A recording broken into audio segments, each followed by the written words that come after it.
Glory to Jesus. Praise the Lord. Thank you Jesus. Hallelujah. ఈరోజు వాక్య ధ్యానము మత్తయి సువార్త 4వ అధ్యాయము 4వ వచనం మనం చూసినట్లయితే, యేసు ప్రభు అందుకైనా మనుషుడు రొట్టె వలన మాత్రమే కాదు కానీ దేవుని నోటి నుంచి వచ్చు ప్రతి మాట వలన జీవించును అని వ్రాయబడినది అనెను. ఇక్కడ సందర్భం ఏంటి అని అంటే, యేసు ప్రభు 40 దినాలు ఉపవాసం ఉంటూ 40 దినాలు ఉపవాసం ఉన్న తర్వాత ఆయన ఆకలిగా ఉన్నాడు.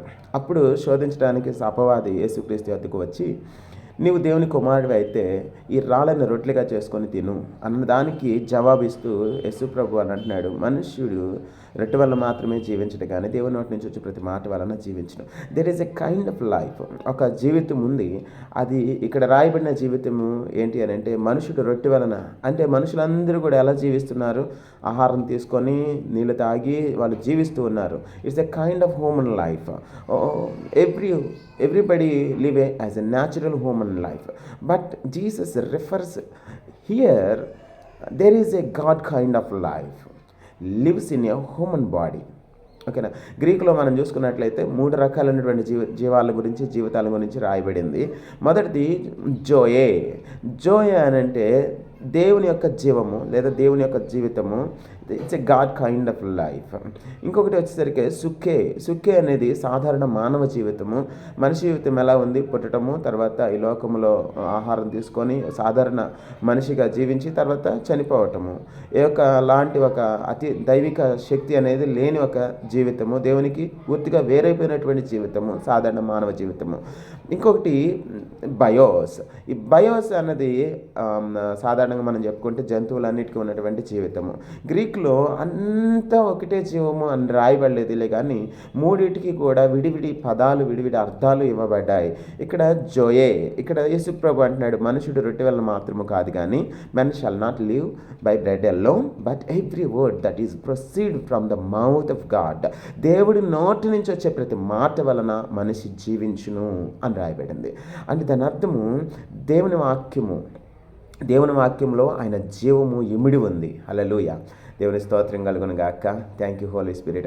యోహాను సువార్త 10వ అధ్యాయం 10వ వచనం చూసుకున్నట్లయితే మనము అక్కడ యేసు ప్రభు అంటున్నాడు, నేను జీవం ఇవ్వటానికి వచ్చినాను, సమృద్ధి అయిన జీవము ఇవ్వటానికి వచ్చినాను. అంటే ఎవరైతే ఆయన విశ్వాసం ఉంచి రక్షణ పొందుకుంటారో వారికి దేవుని యొక్క జీవాన్ని ఇవ్వటానికి ఆయన వచ్చానని చెప్తున్నారు. అలాగే మొదటి యోహాను రాసిన పత్రిక 1వ అధ్యాయం 2వ వచనంలో కూడా అక్కడ యోహాను ఏమి రిఫర్ చేస్తున్నారంటే, మేము ఆ జీవాన్ని కనుగొన్నాము అని అంటున్నాడు. మేము కన్నులారా చూసాము, చేతులారా మేము తాకాము, ఆ జీవాన్ని మేము కనుగొని దాని గురించి సాక్ష్యం ఇస్తూ వచ్చాము, ఆ జీవాన్ని మేము పొందుకున్నాము అని వాళ్ళు దృఢంగా సాక్ష్యం ఇస్తున్నారు.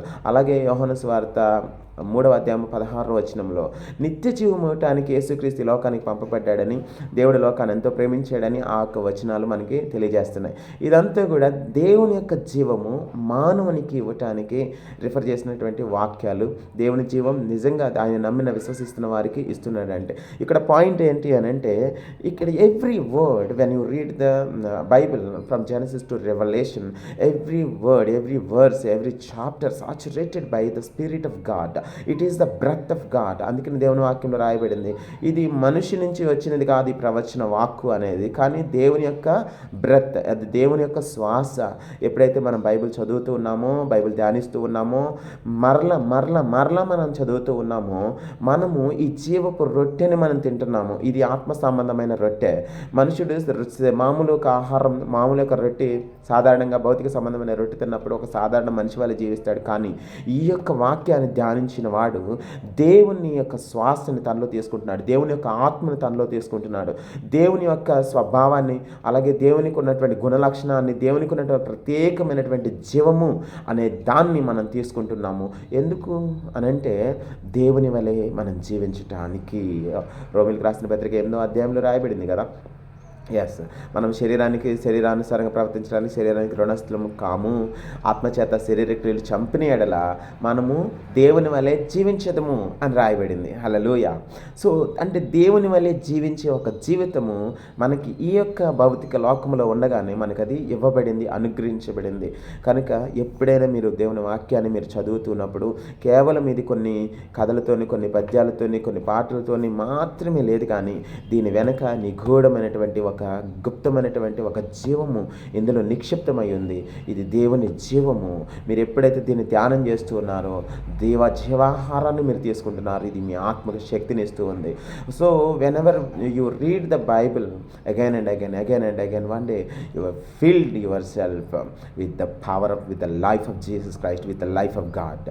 ఎస్, ఆ తర్వాతనే దేవుని యొక్క అద్భుతాలు అనేది మీ జీవితంలో ప్రారంభించబడటం అనేది జరుగుతుంది. చాలామందికి స్వస్థతలు ఎలా చేయాలో తెలియదు, అద్భుతాలు ఎలా చేయాలో తెలియదు. కారణం ఏంటి అని అంటే దేవుని వాక్యం చేత వాళ్ళు నింపబడలేదు కనుక. సో ప్రియమైన దేవుని బిడ్డ, ఈరోజు మనుషుడు రొట్టె వలన మాత్రమే కాదు కానీ దేవుని నోటి నుంచి వచ్చే ప్రతి మాట వలన జీవించును. It's a kind of life. ఇది జోయే అనే ఒక జీవాన్ని మనం కలిగి ఉన్నాము. మనం ఇప్పుడు సాధారణమైన మనుషులం కాదు. పరిశుద్ధాత్మ దేవుడు మనలోకి వచ్చి ఉన్నాడు కనుక మనం ఆ నిత్య జీవాన్ని మనం కలిగి ఉన్నాము. దేవునికి స్తోత్రం. Thank you.